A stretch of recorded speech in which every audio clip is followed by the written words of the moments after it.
शांति शांति।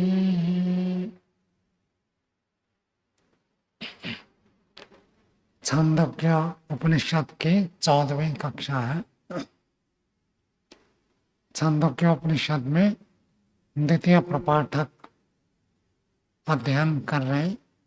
उसमें 22वें खंड तक पूरा हो गया था। आज 23वां खंड पढ़ेंगे।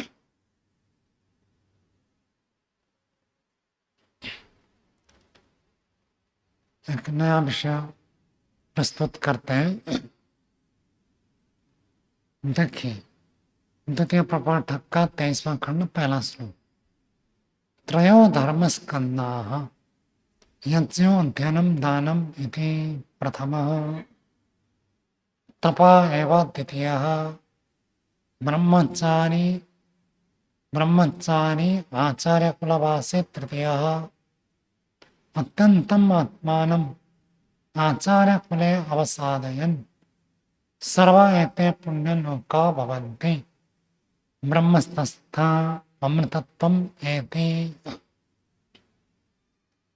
त्रयो धर्मस्कंध, धर्म के 3 स्कंध। स्कंध मतलब आधार स्तंभ। धर्म के जो आधार स्तंभ है 3 है। 3 स्थान पर आप धर्म को संचय कर सकते हैं, धर्म को अर्जन कर सकते हैं, धर्म को बढ़ा सकते हैं, धर्म की प्राप्ति कर सकते हैं। कौन से 3 है? तो यज्ञ अध्ययनम दानम इति प्रथम। इति के बाद जो पूर्ण विराम लगा है उसको प्रथम के बाद करिए। प्रथम यहाँ तक लोग नहीं तो अलग समझ जाते। धर्म के 3 स्कंद यज्ञ अध्ययन दान नहीं है। यज्ञ अध्ययन दान तीनों मिलकर एक है, और ये गृहस्थ आश्रम में करना होता है। गृहस्थ व्यक्ति यज्ञ करेगा तो धर्म का उपार्जन करेगा, गृहस्थ व्यक्ति वेद का अध्ययन करेगा तो धर्म का अर्जन करेगा, गृहस्थ व्यक्ति दान देगा तो धर्म का अर्जन करेगा। पहला और अंतिम ये तो करते ही है प्राय। यज्ञ में करते हैं गृहस्थ लोग, जो विशेष करके सत्संग में जुड़े रहते हैं, करते हैं। और दान में करते हैं। बीच वाला छोड़ देते हैं। बीच वाला कौन सा? अध्ययन, वेद का पठन पाठन, वेद का स्वाध्याय नहीं करते। तो तीनों कार्य करना जो गृहस्थ व्यक्ति है उसके लिए 3 है, और ये 3 मिलकर धर्म का एक स्कंध हुआ। आश्रम की दृष्टि से 4 आश्रम है। ब्रह्मचर्य आश्रम, गृहस्थाश्रम, वानप्रस्थाश्रम, संन्यास आश्रम। तो गृहस्थाश्रम को पहले लिया। क्यों? क्योंकि गृहस्थाश्रम से अन्य सब आश्रमों की उत्पत्ति होती है। गृहस्थ से वानप्रस्थ होते हैं। गृहस्थ ही ब्रह्मचारी संतान उत्पन्न करेगा तो ब्रह्मचारी बनेंगे, न गृहस्थ ही आगे चलकर सन्यासी बनता। तो गृहस्थ तो मुख्य है। दूसरी बात है, गृहस्थ अधिकांश लोग गृहस्थ होंगे। 90 से भी ज्यादा % लोग गृहस्थ होंगे। कोई कोई अन्यत्र जाते हैं। आज भी आप दुनिया में देखिए। तो इसलिए उनके लिए पहले क्या कि वो धर्म का पहला स्तंभ है, खंबा है, आधार है। यज्ञ करें, अध्ययन करें, दान करें। यदि कोई गृहस्थ यज्ञ करता है, जो यज्ञ की चर्चा पीछे हम पढ़ चुके हैं, 2 उपनिषद में है ना, मुंडक में भी आया और अन्य उपनिषद में भी आया। दैनिक यज्ञ करना होता है, फिर पक्षष्ठी यज्ञ करना होता है, चातुर्मास्य करना होता है, अलग अलग यज्ञ होते हैं। वो सब यज्ञ करते हैं तो धर्म की प्राप्ति। और वेद का स्वाध्याय कम से कम करना चाहिए। एक मंत्र पढ़े कम से कम। मनुष्य जीवन मिला ही इसी प्रयोजन के लिए कि हम ज्ञान को प्राप्त करके दुखों से छूट जाए, नित्य आनंद को प्राप्त करें। और उसी के लिए परमात्मा ने वेद का उपदेश दिया। मक्की ग्रंथ तो उसका व्याख्यान है। ये सब वेद के शाखा जैसे ही समझे, चाहे व्याकरण हो, दर्शन हो, उपनिषद हो, ये सब भी वेद के ही सिद्धांत को प्रस्तुत करते हैं। तो मानो अत्यंत कुछ न कुछ करना चाहिए, अध्ययन को पूरा बंद नहीं करना। दानम, दान देना चाहिए। ये 3 धर्म के स्तंभ हैं और तीनों मिलकर प्रथम स्तंभ हुआ। गृहस्थाश्रम एक है, धर्म के 3 स्तंभ में गृहस्थाश्रम एक स्तंभ है, तो उसमें 3 चीजें हैं, तो उसको धर्म की प्राप्ति होती है। आगे देखिए, तपा एवं द्वितीय, तपस्या करना द्वितीय है। दूसरा यहाँ को किसको ला रहे हैं? वानप्रस्थ, वानप्रस्थ को ले रहे। वहां तपस्या ही करनी होती है। क्यों वहां तपस्या कहते हैं? विशेष रूप से गृहस्थ आश्रम में बहुत सुख सुविधा साधन का उपभोग करता था, और उन सबको छोड़कर जाना वानप्रस्थ में बहुत कठिन होता। सारे सुविधाओं को छोड़नी पड़ेगी, वन में रहना, भक्ति करना, अन्य चीजों से संपर्क को हटाना, पुत्र के मोह को ही छोड़ना बड़ा हो जाता। संपत्ति आदि तो रख सकते हैं वानप्रस्थ, लेकिन पुत्र है और जो सुख सुविधाएं हैं तो उन सबको छोड़ना। नौकरी करते हैं तो नौकरी में कितना सम्मान मिलता है, उन सबको छोड़ना। एक नौकरी छोड़ते हैं, सरकार रिटायर कर देता तो दूसरी नौकरी करने लग जाता, प्राइवेट में जाकर नौकरी करते। डॉक्टर लोग रिटायर होने के बाद घर में बैठते हैं, जाकर क्लिनिक खोल लेते। सेवा तो करनी चाहिए, चिकित्सा विज्ञान है, लेकिन वो वानप्रस्थ में जाकर चिकित्सा करनी। तो तपस्या से घबराते, इसलिए वानप्रस्थ में जाना नहीं चाहते। वानप्रस्थ में जाए तो बड़ा तप होता है। एक व्यक्ति ने कहा कि सन्यासियों को तो फिर भी मान सम्मान आदि हो जाता है, वानप्रस्थियों को कोई पूछता ही नहीं है। वो सोचते हैं कि वानप्रस्थी है तो कोई विशेष नहीं, जबकि वानप्रस्थ में मनो विवेक वैराग्य और कुछ तपश्चर्या हो तभी जाकर व्यक्ति ले सकता है, नहीं तो वानप्रस्थ लेना भी सरल नहीं है। पुत्र के मोह को छोड़ने नहीं चाहते। कई लोग तो वानप्रस्थ ले लेते हैं, लेकिन पीछे जैसे थे वैसे ही रहते हैं, वो कोई वानप्रस्थ नहीं है। वानप्रस्थ का अर्थ होता है कुछ जीवन में परिवर्तन होना चाहिए। गृहस्थाश्रम में जैसे थे उससे कुछ परिवर्तन हो, तब जाकर आपको वानप्रस्थ है। तो तपस्या करनी होती है, वो मुख्य रूप से तपश्चर्या करने। ब्रह्मचर्य आश्रम में जो शास्त्र पढ़ा था और गृहस्थाश्रम में जो अनुभव हुआ, दोनों को मेल करके वो सार निकालता है, क्या जीवन में मिला। जो शास्त्र में पढ़ा था और जो जीवन में मैंने प्रत्यक्ष अनुभव किया, क्या सार निकला। मनुष्य ने 4 काम का योगाभ्यास करें, शास्त्रों का अध्ययन करें और नियमों का पालन करें, व्रत आचरण करें, दूसरों से कुछ न लेवे, यज्ञ आदि वानप्रस्थ के लिए भी विधान है।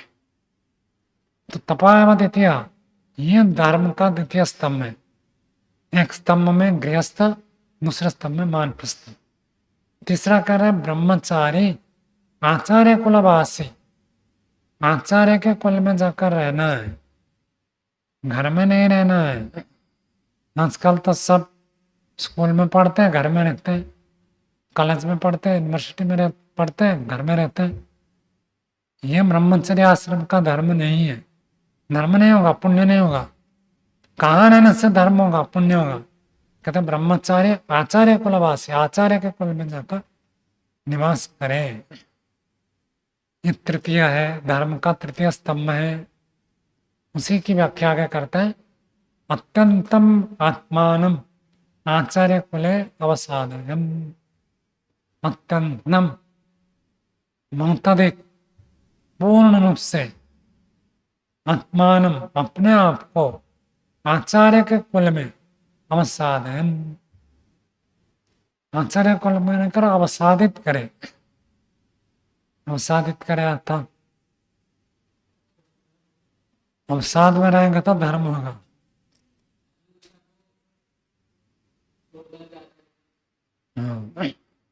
यही अवसाद है, कोई अपनी इच्छा नहीं, जैसे आचार्य ने कहा वैसे ही करना, ये अत्यंत अवसाद है। जो व्यक्ति ऐसे रहता है उसका धर्म होता है। हम ब्रह्मचारी है, ब्रह्मचारी तो आचार्य के भी दोष देखने लग जाते हैं, यह धर्म नहीं है। ठीक है, उपनिषद में आया है कि हमारा जो श्रेष्ठ कर्म है उसका आचरण करो, अन्य कर्म आचरण न करो, इतनी बात है।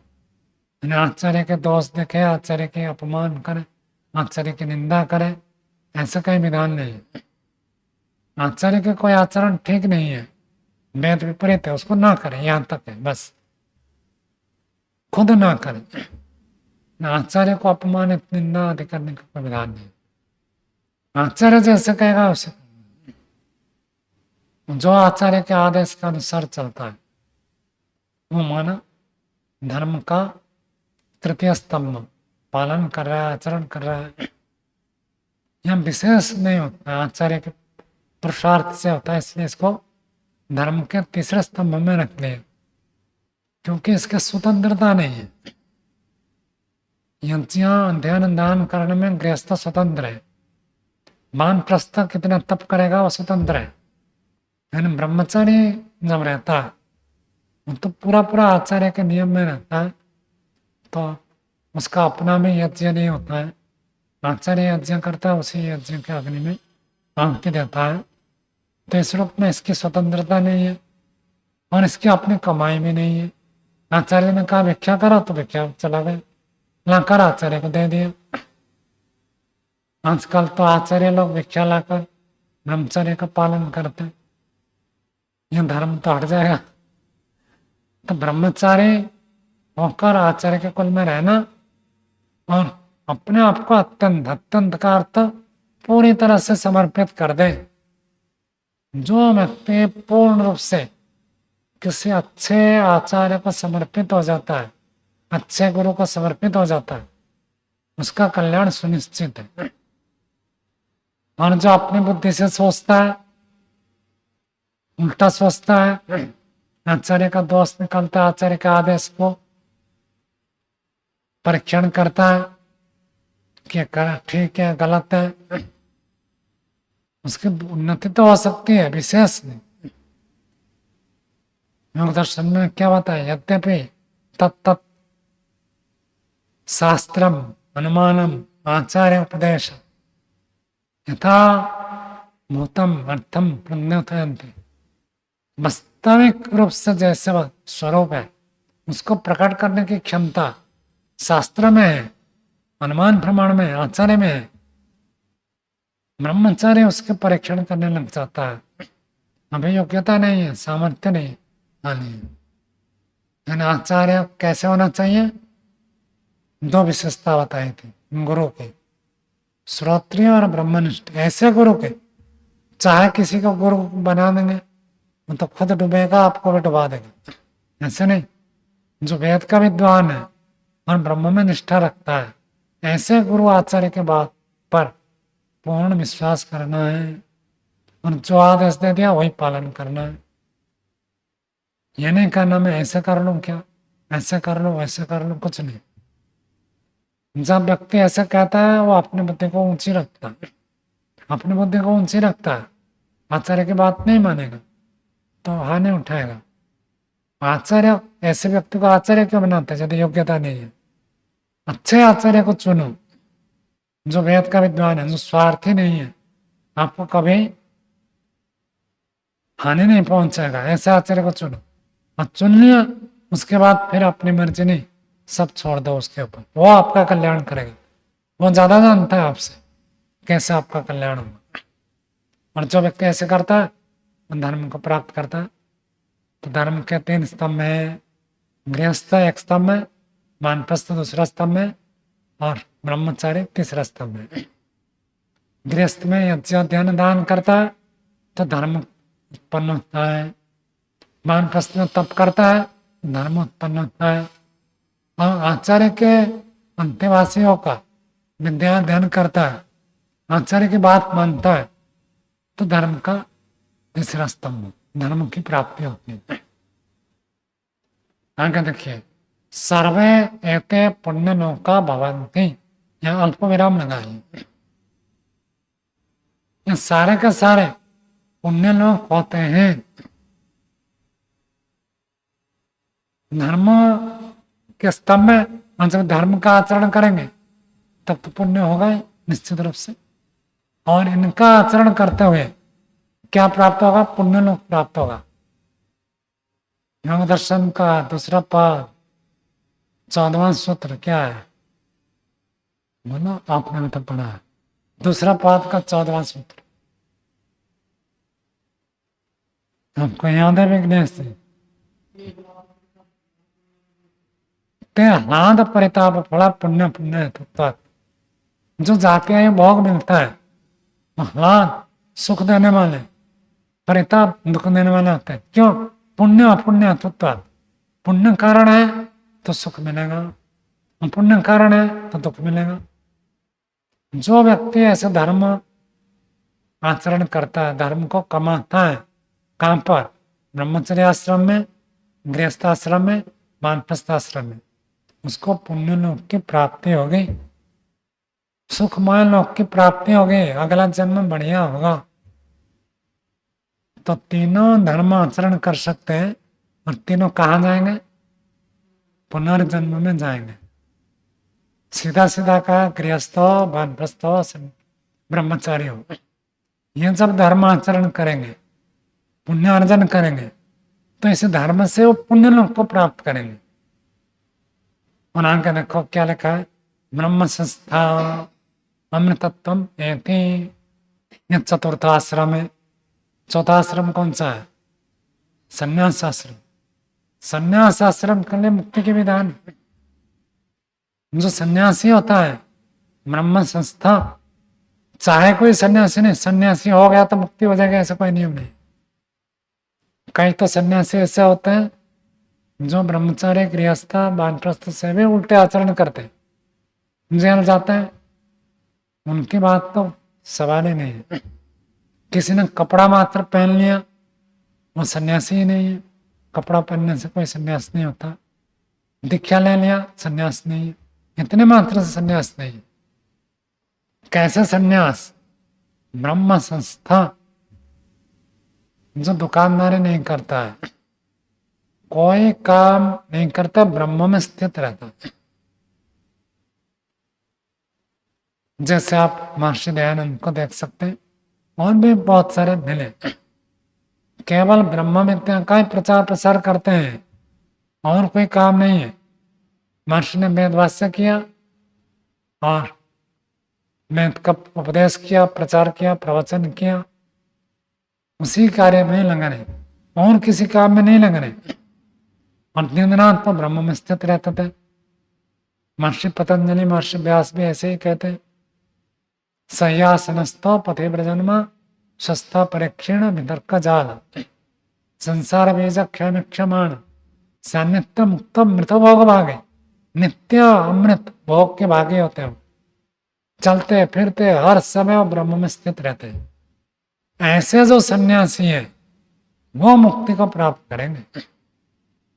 सन्यासी मात्र नहीं, सन्यासी के भी बहुत ऊंची स्थिति है। सन्यासी बहुत प्रकार होते हैं।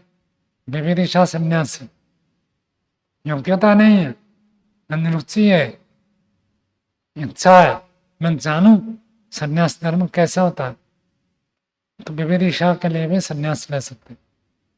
महर्षि पतंजलि, मनु और महर्षि दयानंद का अर्थ आप संस्कार विधि में देख सकते हैं।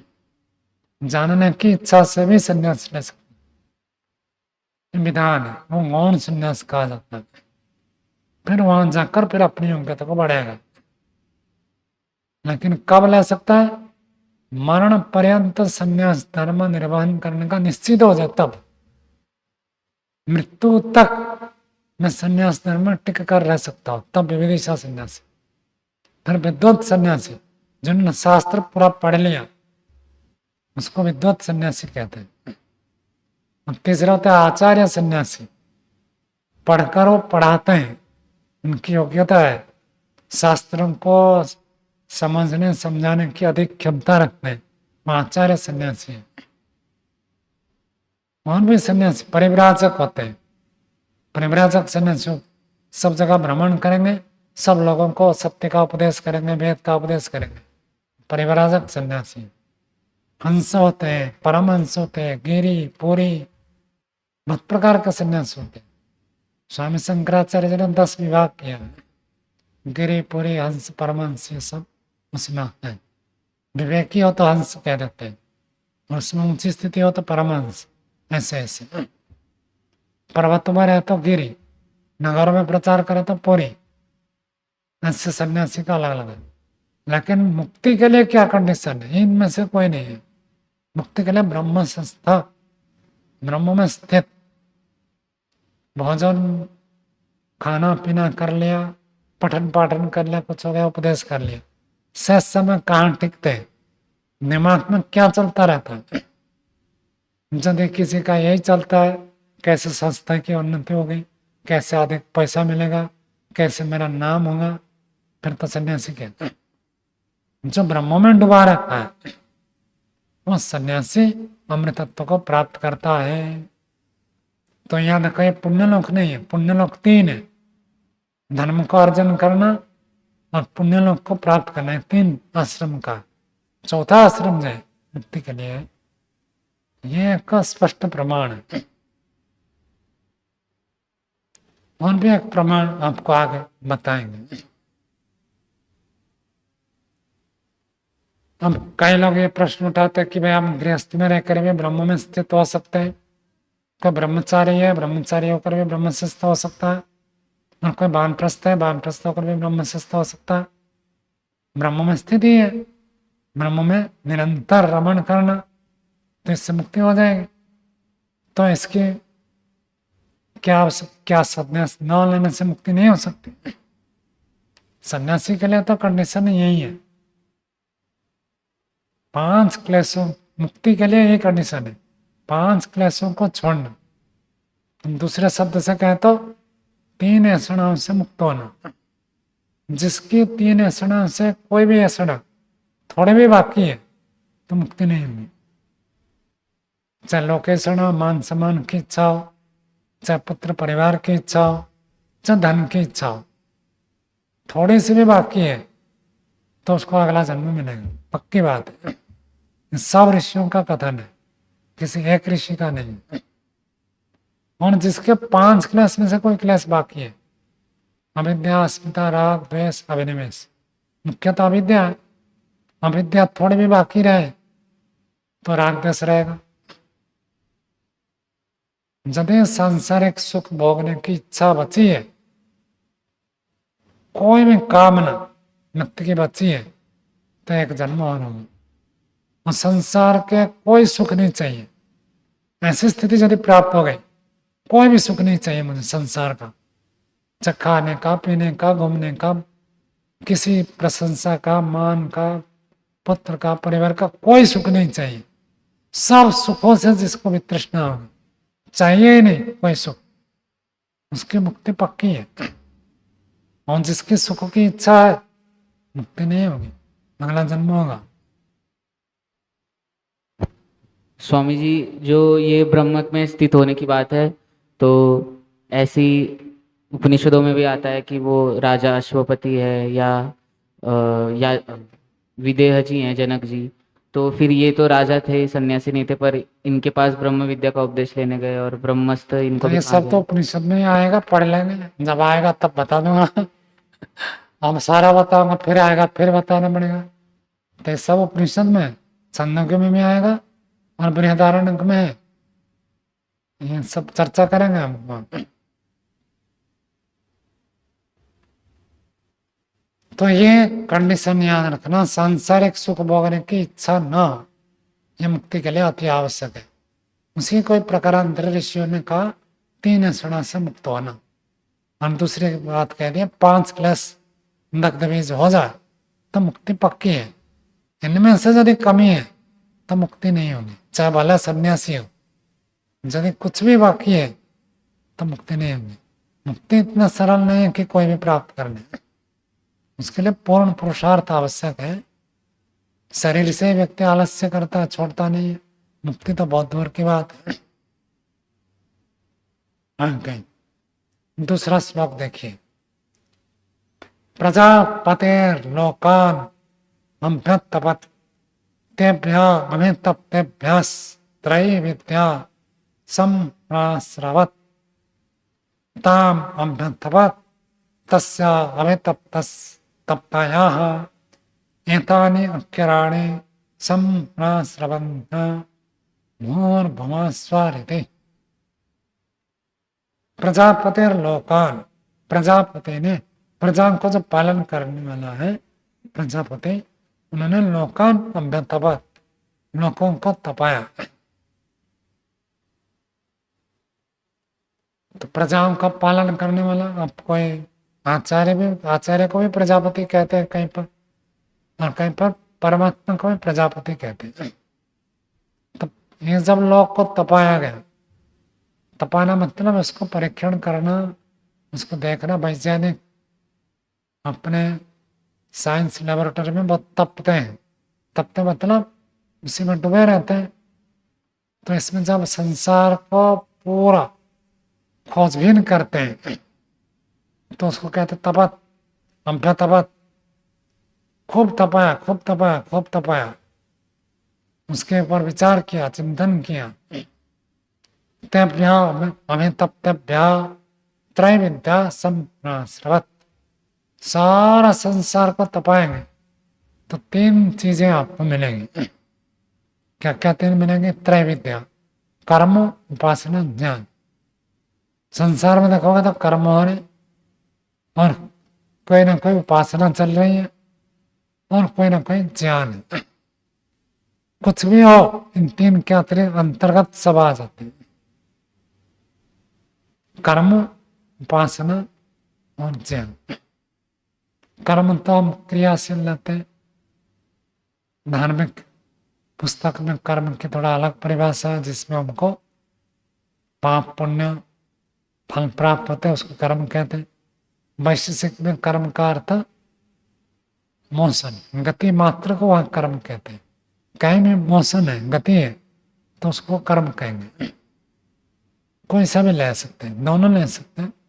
संसार में जितना देखोगे हर व्यक्ति कुछ न कुछ कर्म कर रहा है, और प्रकृति में भी कुछ न कुछ कर्म चल रहा है। यहाँ तो शाम की उपासना चल रही है ना, शाम पीछे से आ रही है, सब जगह शाम के पास शाम गान हो रहा, कुछ ना कुछ कर्म हो रहा। तो तपा कर निकालेंगे तो एक चीज मिलेगा आपको कर्म, दूसरी चीज है उपासना। कोई ना कोई द्रव्य है तो एक द्रव्य के साथ दूसरे द्रव्य के सामीप्यता, उसको कहते हैं उपासना। ईश्वर की उपासना में हम करते हैं तो ईश्वर एक तत्व है, उसके समीप हम बैठते हैं, अर्थात ज्ञान की दृष्टि से उसके साथ जोड़ने का प्रयत्न करते, जो समीपता है वह तो उपासना। अब पृथ्वी में अनेक पदार्थ है, उनका परस्पर संयोग है, एक के साथ दूसरे की उपासना होती है। पृथ्वी में कर्म के लिए बताया वहां पर संयोग संयंगात, जैसे धरती के अंदर चूना पत्थर है और मत्स्य रसायन है ना, जब आपस में मिलते हैं तो फट जाते हैं, एक बाहर के कारण से एक अंदर के कारण से। बाहर के कारण से ओले गिरते हैं, पत्थर गिरते हैं, मिट्टी गिरते हैं, कर्म हो रहा। और अंदर बहुत सारे केमिकल है, फट जाते हैं, रिएक्शन होता है, तो उससे भी कर्म होता है। दोनों प्रकार के कर्म बताया वैशेषिक में। तो उपासना एक पदार्थ के साथ दूसरे पदार्थ का मेल हो तो अलग अलग कर्म होता है। और तीसरा ज्ञान, प्रत्येक वस्तु में, प्रत्येक तत्व में कुछ ना कुछ ज्ञान, कुछ ना कुछ विशेषता छुपी हुई है। जितना हम ढूंढेंगे उतना ज्ञान प्राप्त होगा। पूरे संसार का जब अनुध्यान करेंगे, चिंतन करेंगे, 3 चीजें मिलेंगी, कर्म, उपासना, ज्ञान। महर्षि दयानंद ने सत्यार्थ प्रकाश में लिखा है, कोई भी मनुष्य क्षण भर के लिए भी कर्म, उपासना, ज्ञान से रहित नहीं होता है। हर समय हर मनुष्य कुछ ना कुछ कर्म करता है। जब सो जाते हैं तब क्या कर्म करते हैं, और जब सपने में नहीं देखते तब हाँ, नहीं, कर्म में तो चलता है, सांस प्रश्वास ले रहे नहीं ले रहे, कर्म तो चलता रहता है। कर्म से रहित नहीं हो सकते हैं, कर्म हमेशा चलता रहता है। जीवात्मा के जीवात्मा की उपस्थिति के कारण से ही श्वास प्रश्वास चलते हैं। जीवात्मा निकल जाता थोड़ी श्वास प्रश्वास चलता। तो श्वास प्रश्वास का कारण कौन हुआ? जीवात्मा ही था। उसके बिना कर्म नहीं होगा। तो कर्म हमेशा चलता रहता है, सोए जागे हर समय कर्म चलता रहता है। कोशिकाएं में परिवर्तन होता है, चाहे आप नींद में सो जाए, जागृत अवस्था में है, तब कर्म तो होता रहता है। और उपासना, किसी न किसी की उपासना हमेशा चलती रहती है। हम पाठ में बैठे तो उपनिषद शास्त्र पढ़ते, इसकी उपासना हम कर रहे, उपनिषद की उपासना कर। भोजन के समय भोजन की उपासना होती है, ध्यान के समय ईश्वर की उपासना होती है, हर समय उपासना होती है। उपासना मतलब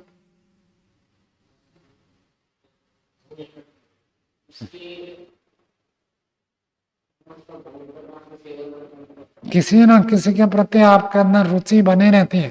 ये जो रुचि है, जिसकी प्रति रुचि है उसी की उपासना कर रहे हैं आप सोच रहे हैं कि आम बहुत अच्छे पके हुए हैं, मीठे मीठे, जून महीना खत्म हो जाएगा तो और आम नहीं मिलेंगे, तो क्या चल रहा है? आम की उपासना चल रही है। तो हर समय किसी न किसी की उपासना चलती रहती है। मन में किसी न किसी के प्रति रुचि बने रहती है, रुचि है, इसी को उपासना कहते हैं। ईश्वर के प्रति रुचि है तो ईश्वर की उपासना। और जिसको ईश्वर में रुचि नहीं है, ध्यान के लिए बैठे तो मन में अन्य विषय आते, बैठा ध्यान के लिए ईश्वर की उपासना के लिए, उपासना संसार की करता है। स्वामी जी ये जो कहते हैं कि जीवात्मा बिना ज्ञान कर्म उपासना के एक क्षण भी नहीं रह सकता, तो फिर जो प्रलय अवस्था में जीवात्मा रहता है उसको फिर किस प्रकार से ले? अवस्था की चर्चा नहीं है, वहां तो रह नहीं सकता, वहां रहता थोड़े हो, तो रहता क्या हो, तो पड़ा है बस। प्रलय की चर्चा नहीं है जीवित अवस्था में। और जब उसको स्थूल शरीर नहीं मिला तब भी नहीं करेगा। जैसे ये शरीर छोड़ दिया और नया शरीर मिला नहीं, यात्रा में, यात्रा वाले जीव को क्या कहते हैं? कोई जीव अभी एक शरीर छोड़ दिया और दूसरा शरीर अभी मिला नहीं, जो बीच में वो कहीं पर वेटिंग लिस्ट में रहता है, अनुशय जीव। अनुशयन किसी दूसरे के शरीर में शयन करता है, जड़ पदार्थ में नहीं रहता है, पत्थर में रहे ऐसे नहीं, किसी जीवित प्राणी के शरीर के आश्रय पर रहता है। तो इसलिए उसको अनुशय, उसको कोई भोग प्राप्त नहीं होता। महर्षि कपिल ने सांख्य में कहा, बस वो प्रतीक्षा करता रहता है। भले आप राजधानी एक्सप्रेस में टिकट किया है, जब आप वेटिंग हॉल में बैठेंगे रेलवे स्टेशन में, खाने पीने को कुछ नहीं मिलेगा। ट्रेन आ जाए तो बैठकर आप जाएंगे, ट्रेन के अंदर खाने को मिलेगा, प्रतीक्षा में नहीं मिलेगा। तो हम प्रतीक्षा में रहता है। तो उस समय में कोई कर्म नहीं करता है, उस समय में उसको कोई ज्ञान नहीं होता, उसमें उपासना भी नहीं है। जीवित अवस्था में उसकी चर्चा, जीवित अवस्था है तो इसलिए मनुष्य की आत्मा ने कहा। प्रलय में तो मनुष्य की आत्मा नहीं है ना, प्रलय तो आत्मा है, सब जीवात्मा एक समान है। ऋषि लोग सोच समझ कर लिखते हैं भाई। तो मनुष्य की आत्मा पशु पक्षी की आत्मा के मिलने स्थिति है। तो वह कर्म उपासना ज्ञान चलते रहता है, तो पूरा संसार का मंथन करेंगे। और आप अपने जीवन को भी देखो, पूरा जीवन को मंथन करेंगे तो क्या मिलेगा? कुछ आपने कर्म किया, कुछ आपने उपासना की, किसी में रुचि रखी आपने, और कुछ ज्ञान प्राप्त किया, इतने में जीवन खत्म। और क्या होता? कुछ कर्म करते हैं, कुछ चीज की उपासना करते हैं, भोग करते हैं, रुचि लेते हैं, और कुछ ज्ञान प्राप्त करते हैं, फिर जीवन खत्म हो गया, नया जन्म। यही होता है, पूरा मंथन करेंगे तो त्रय विद्या प्राप्त होगी। इसी को ही कह देते हैं ऋक् यजुसाम। ऋक् यजुसाम कहने से चारों वेदों के सभी मंत्र उसमें समाहित हो जाएंगे। तो त्रय विद्या संप्रासरवत अच्छे रूप से वो प्रकट हुई, उत्पन्न हुई। ताम अंध तपत तस्य अभितप्ताया, उस जो अभितप्त तपा हुआ है, उस तस्य अभितप्त, उस तपे हुए का एतानि अक्षराणि संप्रासरवन, उसी को और तपाया, पूरा संसार को तपाया, मंथन किया, तो क्या निकल कर आया? त्रैविद्या। और त्रैविद्या को फिर तपाया, त्रैविद्या को तपाएंगे तो क्या निकल कर आया?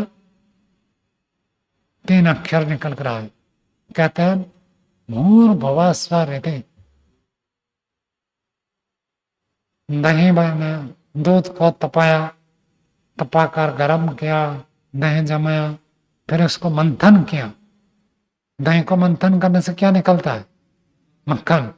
सारा संसार को तपाया तो त्रैविद्या है, और मक्खन को फिर तपाएगा तो क्या निकलता है? घी। और जब उस को तपाया, त्रैविद्या को तपाया, त्रैविद्या तो हो गई व्यापक कर्म उपासना ज्ञान, उसको भी जब तपाएंगे तो 3 निकल कर आया, भूर्भुवः स्वः। इनको क्या कहते हैं? महाव्याहृति। व्याहृति 7 और महाव्याहृति 3। महाव्याहृति क्या अर्थ बताया था? महाव्याहृति का क्या अर्थ बताया था? पिछाया था ना, शॉर्ट फॉर्म। जैसे पीएम, पीएम का अर्थ क्या होता है? Prime minister. एक बड़े अर्थ को आप एक छोटे छोटे 2 अल्फाबेट में आपने रख दिया। पीएम कहने से प्राइम मिनिस्टर, और एमपी कहने से मेंबर ऑफ पार्लियामेंट।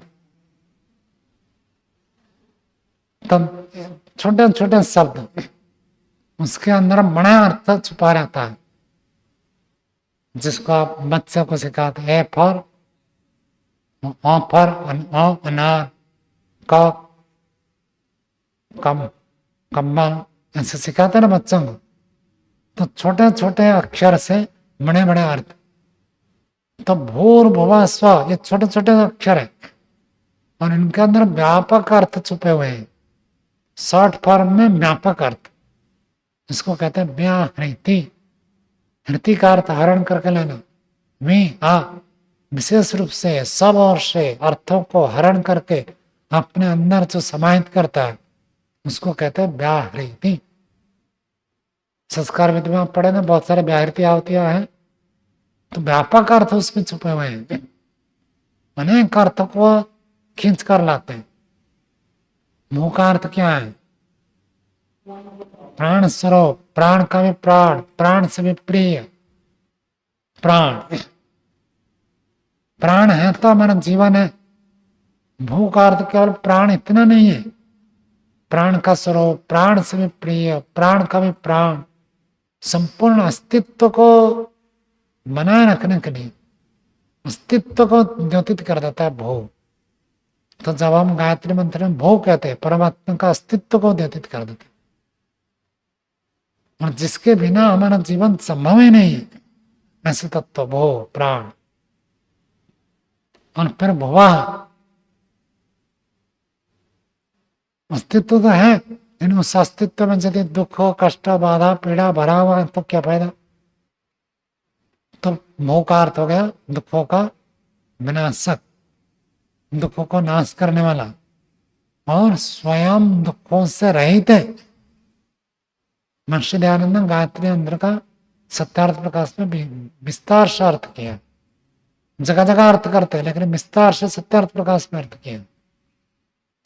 तो स्वयं दुखों से रहित है। जो खुद दुखी है वो हमारा दुख क्या दूर करेगा? तो ईश्वर सब दुखों का विनाशक है। माता पिता गुरु आचार्य राजा न्यायाधीश कुछ दुखों का नाश कर सकते हैं, सारे दुखों का नाश करने वाला तो केवल परमात्मा है। तो दुख से रहित करके हमारे अस्तित्व का बनाए रखने में जो कारण है वह भुवा है। स्व का अर्थ होता है स्वयं सुख स्वरूप। स्वर शब्द है, स्वर कहीं स्वहम, स्वर का अर्थ स्वर्ग जैसे करते हैं, स्वर का अर्थ सुख है, तो सुख स्वरूप है स्वयं सुख स्वरूप और अपने उपासकों को सुख देने आना है। जो ईश्वर की उपासना करता है ईश्वर उसको सुख देता है, तो पक्षपात करता है क्या? फिर कैसे? जो उपासना करेगा उसको सुख देगा, जो नहीं करता नहीं देगा, तो पक्षपात तो हो गया।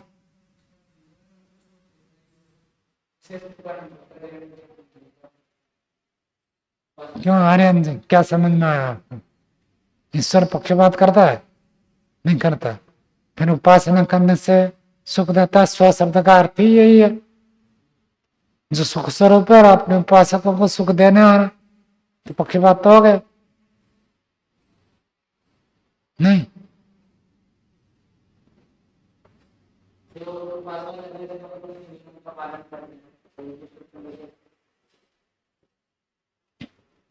तो उपासना करते समय सुख देता, तो जिस समय हम उपासना करते हैं उसी समय हमने कुछ कर्म किया तो उसका फल दे रहा, तो इसलिए वो कोई पक्षपात नहीं। दूसरी बात है, जो व्यक्ति ईश्वर की उपासना करता है वो उल्टे कर्म को छोड़ देता है। उल्टे कर्म को छोड़ेगा तो उसके साथ साथ अच्छे कर्म को करेगा। उल्टे कर्म को छोड़ता है, अच्छे कर्म का आचरण करता है। तो अच्छे कर्म का आचरण करता है तो अंदर से तो प्रसन्नता, संतोष, निर्भीकता ये सब प्रदान करेगा, सुख देगा। गलत काम करने से भय लगता है। जो व्यक्ति ईश्वर की उपासना करता है वो गलत करता ही नहीं, तो उसको भय नहीं लगेगा, अंदर से खुश रहेगा, प्रसन्न रहेगा, थोड़ा प्राप्त करके भी सुखी रहेगा। ज्यादा सामान दे देगा ऐसे नहीं, थोड़ा से भी वो सुखी रहेगा। और जिसके पास जो ईश्वर की उपासना नहीं करता बहुत अधिक मिलने पर भी दुखी रहेगा। दृष्टि अलग है ना, तो इसलिए तो पीछे कहा था अहम सर्वम अस्मि, मैं सब कुछ हूं। तो सब कुछ ईश्वर ने दिया है, पूरा संसार सामान है, कोई कमी नहीं है, पूर्ण है। तो वो व्यक्ति ऐसे सुखी रहता है। तो भोर भुवा स्वर इति सुख स्वरूप है। और यहां से यहां तक जाना, भू प्राण स्वरूप अपने अस्तित्व है, भुवा अस्तित्व है तो सही, लेकिन अस्तित्व के साथ दुख, दुर्विपाक, दुर्विषाद सब हट जाए, ये भुवा। और इतने मात्र से नहीं है, इसके अतिरिक्त हमको चाहिए, क्या चाहिए? आनंद चाहिए, सुख चाहिए। सुख स्वरूप परमात्मा है, ये तप करके निकले। आगे देखिए तीसरा श्लोक, तानि अभ्यतपात् तेभ्याभितप्तभ्य ओंकारः सम्प्रास्रवत् तत् यथा शंकुना सर्वाणि पर्णानि संतृणानि एवं ओंकारेण सर्वावत् संतृणम् ओंकार एव इदं सर्वम् ओंकार एव इदं सर्वम्। ताने अभ्यतपत, फिर उन तीनों को तपाया। जो भूर्भुव स्व तप कर निकल कर आया था, सार निकल कर आया था, उस सार को भी और तपाया। और तपाया तो क्या निकला? अभितप्तव्य ओंकारा, उसको भी तपाया था और ओंकार उत्पन्न निकल कर आए। खोजते जाएंगे खोजते जाएंगे खोजते जाएंगे, और कारण और कारण और कारण, मूल कारण जहां करार पहुंचेंगे वो ओंकार है। ब्रह्म का नाम है, परमात्मा का नाम है, ईश्वर का नाम है। जितना सब आप मंथन करो, अंत में तो जाकर आपको वहीं पहुंचना है, और कोई रास्ता है ही नहीं। किधर से जाए, दाएं जाए, बाएं जाए, आगे जाए, पीछे जाए, ऊपर नीचे, कहीं ढूंढते जाओ। वैज्ञानिक जीवन, मनुष्य जीवन को सफल बनाने के लिए, सुखी बनाने का कितना प्रयत्न करते हैं, सब करने के बाद अंत में आपको वहीं पहुंचना है। बिना उसके जीवन की पूर्णता संभव ही नहीं। हर चीज में देखो आपको ओंकार मिलेगा। ओंकार सन प्रस्रवात तद्यथा, जैसे शंको न सर्वाणि पर्णानि। शंको कहते हैं जैसे खूंटे जैसे होता है ना, कोई पेड़ है, बहुत सारे डालियां हैं, तो डाली में से फिर पत्ते पत्ते निकलते, जो डाली ठूंठ है उसको शंको कह देते हैं, खूंटे जैसे होता है। तो उसमें सारे पत्ते जुड़े रहते हैं, पत्ते जैसे डंठल में जुड़े रहते हैं। पत्ते गिर जाए तो जो सूखा सूखा ऐसे दिखेगा उसको शंको कहते हैं। तीन हो तो उसको त्रिशंकु कह देते हैं। तो वो शंकु न सर्वाणि पर्णानि, जैसे वो शंकु से, डंठल से, डाली से सारे पत्ते संतृणानि, उससे संलग्न रहते हैं, जुड़कर रहते हैं। एवं ओंकारेण सर्वभाग, इस ओम के साथ सारे भाग जुड़े रहते हैं। ओंकार एवं इदम सर्वम, ओंकार ही सब कुछ है। वाणी में आप कुछ भी कहो, किसी भी चीज की विशेषता कहो, उस सब विशेषता को ढूंढते ढूंढते ढूंढते जाएगा तो अंत में जाकर कहाँ पहुंचेंगे? ओंकार के पास पहुंचेंगे। आप कहेंगे देखो ये माइक कितनी बढ़िया है, माइक बहुत बढ़िया है, आवाज पहुंचा देता है। यहाँ जो लोग नहीं है वो भी बाद में इसको सुन सकते हैं, इतना बढ़िया है माइक। माइक को किसने बनाया?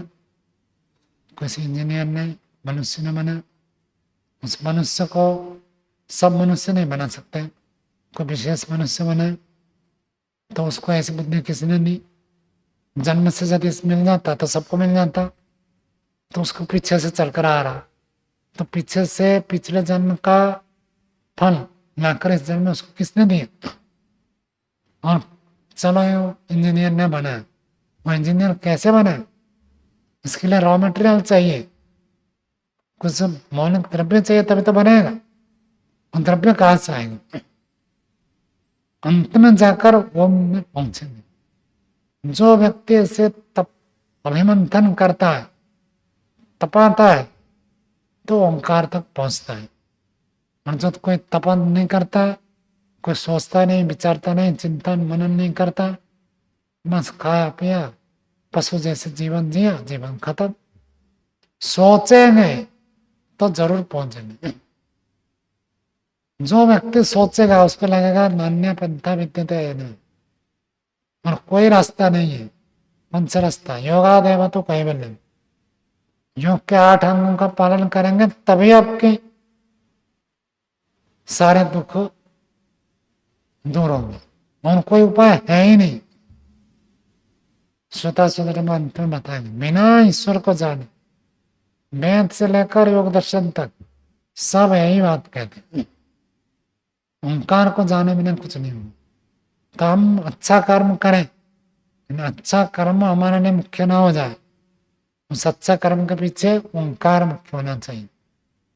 हम उपासना करें, अन्य चीजों का सेवन भी करें, ईश्वर की उपासना करें, लेकिन ओंकार मुख्य होना चाहिए। पूरे संध्या मंत्र देखिए, सन्नो देवी से लेकर माया से सब संसार के वस्तुओं का वर्णन है। वस्तु मुख्य नहीं है, वहां ओंकार मुख्य है।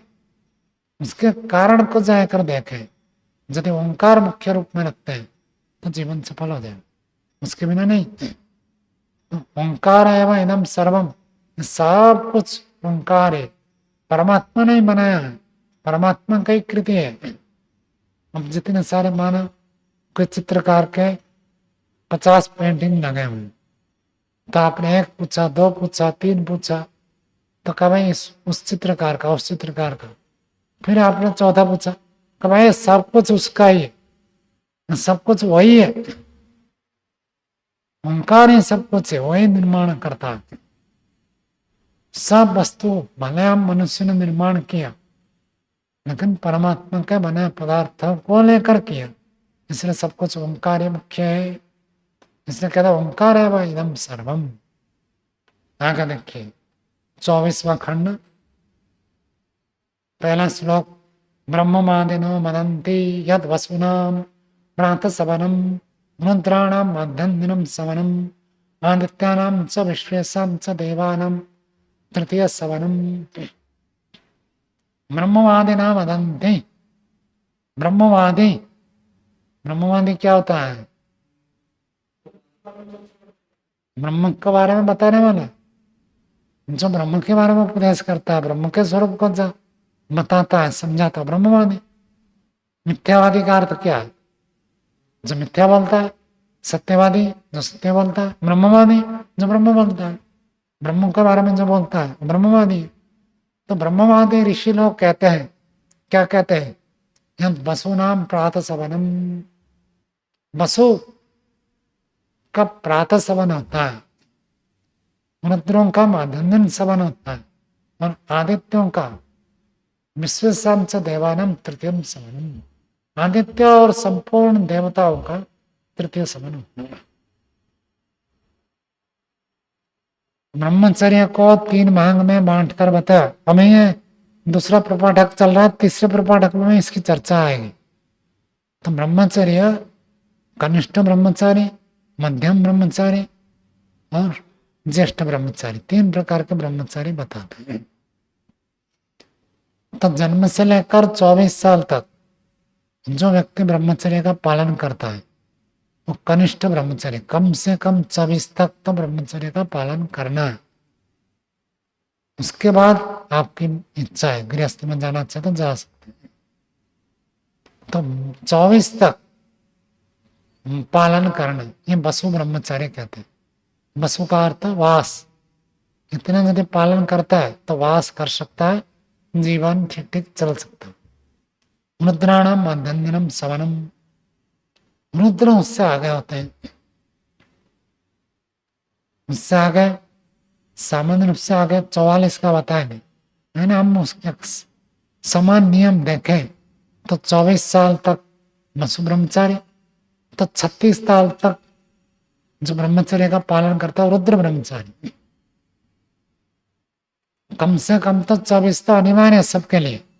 अब उसके ऊपर यदि 12 साल और ब्रह्मचर्य का पालन करता है तो मानो हो रुद्र ब्रह्मचारी। और उसके बाद 36 के बाद और 12 जोड़ते तो कितना हो गए? 48 साल तक यदि ब्रह्मचर्य का पालन करता है तो आदित्य ब्रह्मचारी। 48 के बाद वो विवाह करे तो भी आदित्य ब्रह्मचारी बनकर गया। बहुत अधिक महत्व दिया जाता है। मनुष्य जीवन के सामान्य आयु कितनी है? 100 वर्ष, और उनमें से 48 तक तो ब्रह्मचर्य का कर दिया। मतलब जीवन की यदि परम उत्कृष्टता को चाहते हैं तो 48 वर्ष तक ब्रह्मचर्य का पालन करना अति आवश्यक हो जाता है। उसके बाद यदि मानव कोई गृहस्थ में जाता भी है तो एक संतान उत्पन्न करेगा, उसके बाद उसका जीवन अत्यंत श्रेष्ठ होगा। फिर आगे वो इसी आध्यात्मिक मार्ग में पूर्ण सफलता की ओर बढ़ सकता है। कम से कम 24 साल तक, 24 साल तक वसु ब्रह्मचारी। ऐसे यज्ञ में 3 सवन होते हैं। सवन में कौन से धातु है? सुई अभिसव धातु है, अभिसवन वही है। तो सोमरस को निचोड़ते हैं, और सोमरस को निचोड़ कर उस सोमरस से आहुति दी जाती है। तो इसी को कहते हैं सवन, सोमरस को निचोड़ना। तो जैसे ब्रह्मचर्य 3 भाग कर दिया, ऐसे यज्ञ में भी 3 भाग करके ये आहुति दी जाती है। तो एक हो गया प्रातः सवन, दूसरा हो गया माध्यम सवन, और तृतीय सवन। प्रातः सवन का अर्थ सुबह सुबह सोमरस निचोड़ कर आहुति देंगे। मध्यान्ह का अर्थ तो मध्यान्ह में देंगे, और तृतीय सवन अपराह्न में देंगे। तो प्रातः, माध्यम दिन, फिर तृतीय कह दिया। अपराह्न क्यों नहीं कहा? जैसे प्रातः काल का, माध्यम दिन एक काल है, तो अपराह्न में काल क्यों नहीं कहा? तो आप अभी ग्रेजुएशन में ज्वाइन किए नहीं किए? नहीं किए। तो ग्रेजुएशन में कितने साल होते हैं? 3 वर्ष होते हैं। तो पहला वर्ष को क्या कहते हैं? First year. और दूसरे को, तीसरे को फाइनल कहते हैं। वह ये नहीं कहता है कि थर्ड ईयर, अंतिम। अंतिम को एक अलग नाम देकर प्रस्तुत करते हैं। फर्स्ट, सेकंड, थर्ड ऐसे नहीं कहते। फाइनल ईयर एक अलग रूप से कहते हैं। तो 3 7 होते हैं। 3 मतलब है अंतिम। तो प्रातः, मध्यम दिन, अपराह्न कहने से पता नहीं चलेगा कि और भी है क्या। तो तृतीय कह दिया तो 3 7 नहीं होते। तो जैसे ब्रह्मचर्य 3 है, तो ऐसे सवन में 3 है। उस दिन में 3 बार निचोड़कर वहां आहुति दी जाती है। तो देवानाम तृतीयम सवनम। तो विश्वदेवा, सब देवता, आदित्य देवता, तृतीय सवन होता है। दूसरा श्लोक देखिए। क्व तर्हि यजमानस्य लोक इति स यः तम न विद्यात् कथम कुर्यात् अथ विद्वान् कुर्यात्। कहते क्व तर्हि यजमानस्य लोक, जो यजमान का लोक है, क्व का अर्थ होता है कहाँ, कहां पर है। ये प्रश्न उठा रहा है। स यः तम न विद्यात्, स यजमान, वो यजमान यदि तम न विद्यात्, उस लोक को जानता है नहीं, कथम कुर्यात्, फिर करेगा कैसे। आप प्रथम सवन, द्वितीय सवन, तृतीय सवन में सोमरस निचोड़ देंगे, आहुति देंगे। आहुति देने के बाद क्या प्राप्त होगा यदि जानेंगे नहीं तो करेंगे कैसे। तो प्राय करके शास्त्र में पहले उसका प्रयोजन बता देते हैं। प्रयोजन बताते हैं तो व्यक्ति की रुचि होती है, प्रवृत्ति होती है। किसी भी शास्त्र में जिस दर्शन आदि देखते हैं, पहले 4 सूत्र देखो, चतुर्सूत्र विशेष होते हैं। योग दर्शन के भी देखो पहला 4 सूत्र, वेदांत का भी देखो पहला 4 सूत्र, सांख्य के भी देखो पहला 4 सूत्र, विशेष विशेष होते हैं। पूरे प्रयोजन का, शास्त्र के प्रयोजन को लाकर 4 सूत्र में स्थापित करते हैं। मीमांसा में भी आप देखेंगे पहला 4 सूत्र बड़े विशेष होते हैं। तो क्यों ऐसे प्रस्तुत करते हैं? महावश्य में आप देखोगे नवानिक को ही महावश्य मान लेते हैं। क्यों? नवानिक में पस्पसानिक को कह देते हैं। पस्पसानिक जो प्रथम मानिक है उसको अति विशेष कहते हैं, क्योंकि शास्त्र व्याकरण पढ़ने का प्रयोजन को वह भर रखा है। वहां किसी सूत्र की व्याख्या नहीं है। एक भी सूत्र के अथा शब्दानुशासन से शुरू कर दिया, मक्के व्याकरण शास्त्र का सिद्धांत को वहां प्रस्तुत किया, चर्चा की। अन्य सूत्रों की व्याख्या नहीं है। सूत्र व्याख्या प्रत्यार सूत्र के तो दूसरे अनेक से चर्चा करते, इतना विशेष है वो पहला अनेक। पूरे शास्त्र में लाकर दर्पण के समान रखता है सामने। योग दर्शन में प्रश्न उठाता कि समाधि पाद को क्यों रख दिया पहले? साधन पाद से शुरू होता तो साधन पाद रखना चाहिए। आप कहा पहुंचेंगे जानना है तो आपको शुरू करना है। तो पहले ही 4 सूत्र में कह दिया था योगानुशासनम योग चित्तवृत्ति निरोधम तथा दृष्टि स्वरूप अवस्थानम। योग करेंगे तो वहां तक पहुंच जाएंगे, और नहीं करेंगे तो वृत्ति सारूप्यम इतरत्र, ऐसी स्थिति बता दी। यदि करेंगे तो ये, नहीं करेंगे तो ये, तब व्यक्ति की प्रवृत्ति होगी। नहीं करेंगे तो छूट नहीं है, केवल लाभ नहीं मिलेगा ऐसे नहीं है, लाभ से तो वंचित होंगे, उल्टा हानि उठाएंगे। दोनों का जब जानता है व्यक्ति योग को अच्छी तरह से पढ़ेगा, आचरण करेगा। तो ऐसे कहते हैं यज्ञों के करने से कौन सा लोक प्राप्त होगा? यदि यजमान जानेगा तब ठीक ढंग से करेगा, श्रद्धा से यज्ञ करेगा तभी करेगा। तो क्वतरे यजमान से लोको, कहाँ पर वो उस यजमान का लोक है। स यह तम न विद्यात्, यदि उसको नहीं जानता है तो कैसा आचरण करेगा। कथम कुर्यात्, कैसे कर सकता है। अथ विद्वान, और यदि जानता है तो कुर्यात्, वो उसको कर सकता है। चलो आज ये रखते हैं, आगे का पाठ कल पढ़ेंगे।